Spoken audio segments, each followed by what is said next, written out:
बऱ्याचदा आपले आईवडील आपल्याला कळतच नाहीत. ते असं का वागतायत, त्यामागे त्यांची काय भूमिका असेल, हे जाणून घ्यायला आपल्याला वेळच नसतो. पण वेळ येते तेव्हा आईवडील निघून गेलेले असतात. जसं या कथेत. पाऊस ही कथा आपण ऐकणार आहोत कथाकट्ट्यावर, अर्थातच माझ्या म्हणजेच चैत्रालीच्या आवाजात. पाऊस. ते जाणार हे 6 महिन्यांपूर्वीच माहीत झालं होतं सगळ्यांना. शेवटच्या स्टेजला असलेल्या आतड्याच्या कर्करोगाचं निदान करायला निष्णात डॉक्टरची देखील गरज नव्हती. अण्णा आता काही महिन्यांचे सोबती होते. त्याने मुलगा म्हणून जे शक्य होतं ते सगळं केलं. शेवटचा महिनाभर तर हा स्वतः सबंध वेळ शेजारी बसून होता, बिनपगारी रजा काढून. आम्हाला सगळ्यांनाच आश्चर्य वाटत होतं. तसं करायची काहीच गरज नव्हती खरं तर. केस लास्ट स्टेजची होती. त्यांच्या जायची वाट पाहायची होती आणि कमीत कमी त्रास होऊन ते जावेत एवढी प्रार्थना करण्यापलीकडे कोणाच्याच हातात काही नव्हतं. पण हा ऐकायलाच तयार नव्हता. शेवटी तो दिवस आला. अण्णा गेले. आम्ही जवळचे मित्र हेच त्याचे नातेवाईक. अण्णांच्या विचित्र स्वभावामुळे मुळातच कमी असलेले नातेवाईक केव्हाच दुरावले होते. इतके की त्यांना 2 वर्षांपूर्वी नानी गेल्या हे देखील माहीत नव्हतं. तेव्हापासून अण्णा आणि हा दोघंच घरात. नानी गेल्यावर अण्णांचं घरातून बाहेर पडणं कमी झालं. वाचन, टीव्ही कशाचीच विशेष आवड नव्हती त्यांना. नोकरीमधून निवृत्ती घेतल्यावर घरीच असायचे. मिळालेल्या फंडाची पैन पै फिक्स डिपॉझिटला टाकून त्याच्या व्याजावर आणि पेन्शनवर चाललं होतं त्यांचं. फालतू खर्च करायचा नाही हा अण्णांचा शिरस्ता. गरज या पलीकडे केलेला कोणताही खर्च वायफळच वाटे त्यांना. आयुष्यभर 180 फुटाच्या डबल रूममध्ये राहिले. खरं तर फ्लॅट घेणं सहज शक्य होतं त्यांना. पण नाही. हा म्हणायचाच, माझा बाप आहे ना कवडी चुंबक आहे, म्हणून साला मी मित्रांची थोटकं ओढून आणि बियर शेअर करून आनंद मानतो.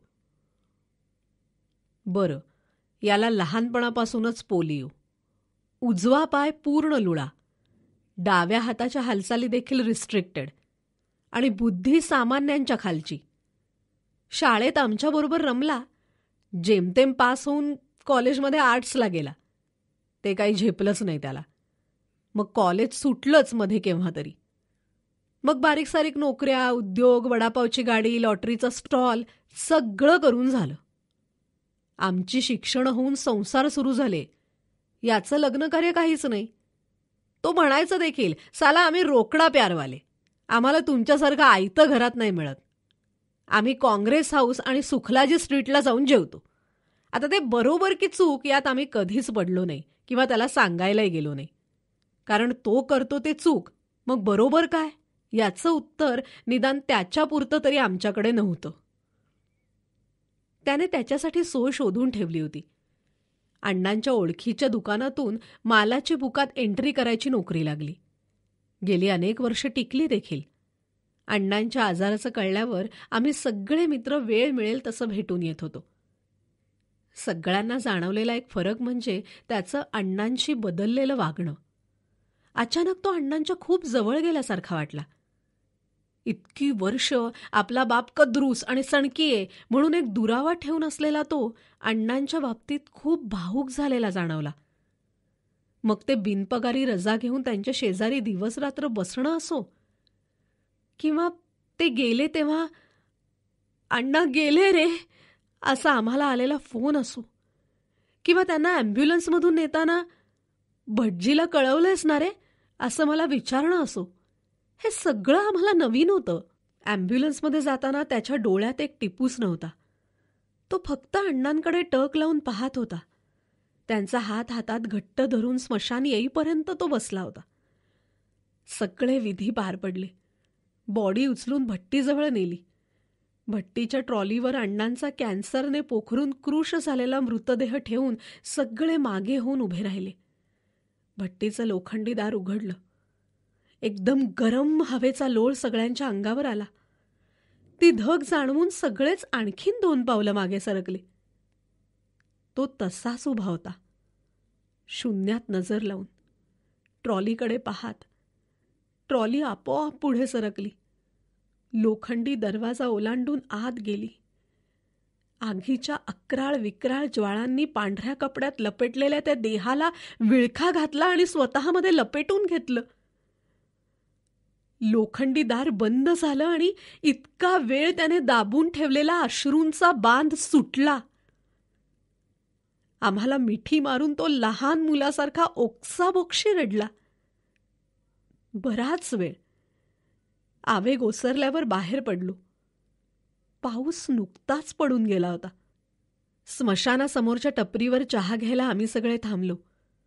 फुक्यांनी बिड्या पेटवल्या. याने देखील 2 दम मारले. चहाचे 2 घोट घशाखाली गेल्यावर एक मोठा दम मारून तो बोलू लागला. अण्णांचा कॅन्सर डिटेक्ट झाला तो डायरेक्ट लास्ट स्टेजला. डॉक्टरांनी 6 महिन्याचा टाईम दिला होता. अण्णा खंबीर होते. He was a strong man यार. अण्णांनी मला एक दिवस लवकर घरी बोलवलं. मी समोर बसलो. आपण शाळेत असताना ते अभ्यास घ्यायचे तेव्हा बसायचो तसा. साला मार्क्स कमी पडायचे, डोक्यात काही शिरायचं नाही तेव्हा पण त्यांनी कधी हात उचलला नाही की रागावले नाहीत यार. त्या दिवशी त्यांनी एक फाईल माझ्या हातात दिली. त्यात त्यांच्या सगळ्या गुंतवणुकीची माहिती, रिसेट, सर्टिफिकेट सगळं होतं. पुण्याच्या फ्लॅटचं माझ्या नावाचं ॲग्रीमेंट आणि 11 महिन्याचं ॲडव्हान्स भाडं घेतल्याची पावती पण होती. मला म्हणाले, माझ्यानंतर तुला काम करायची गरज नाही. मजेत जग, स्वतःची काळजी घे, जग फिरून ये. खर्च केलेस तर संपणार नाही तेवढे पैसे मी तुझ्यासाठी ठेवलेत. फक्त उडवलेस तर कुबेर पण पुरा पडणार नाही. मी ती फाईल घेऊन उठलो. अण्णा कॉटवर झोपले. मी रात्री ती फाईल वाचून परत त्यांच्या कपाटात ठेवायला गेलो तेव्हा त्यांची एक डायरी हाताला लागली. सहज उघडली. त्यात एक खूप जुनं पत्र होतं. अण्णांनी कोकणातून नानीला लिहिलेलं. अण्णांनी लिहिलं होतं की आज पहाटे आपल्या घराबाहेर कापडात गुंडाळलेला एक मुलगा मला सापडला. धडका असता तर पोलिसात कळवून अनाथाश्रमात पाठवला असता ग. पण हे खास पिल्लू दिसतंय. आपल्याला महाशिवरात्रीला भल्या पहाटे वेळणेश्वराने दिलेला प्रसाद, म्हणून याचं नाव प्रसाद. त्याला मी आपला मानलाय. तो जसा आहे तसा मला मान्य आहे. आता आणखी आपलं अपत्य नकोय. हाच आपलाय जसा आहे तसा. आपल्यानंतर त्याची सोय करणं महत्वाचं आहे.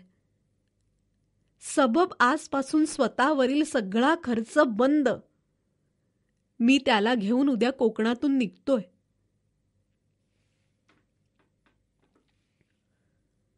आम्ही सगळे सुन्न होऊन ऐकत होतो. प्रसाद बोलतच होता.